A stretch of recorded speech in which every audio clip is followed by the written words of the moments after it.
In this video, we're going to talk about how you can generate videos in Grok without background music.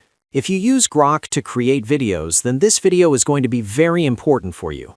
Let me play an example video. As you can see here, whenever you normally generate a video, Grok automatically adds background music. In many cases, it doesn't sound good or doesn't match the scene. But what if you want to create a video that has only action sounds and no background music?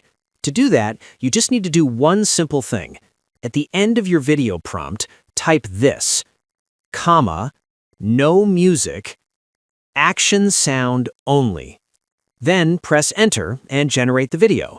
Now when Grok generates the video, it will include only the action sounds and no background music, which makes the video feel much more realistic and natural.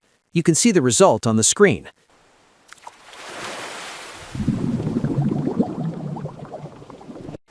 If you found this video helpful, please like the video and don't forget to subscribe to the channel. Thank you.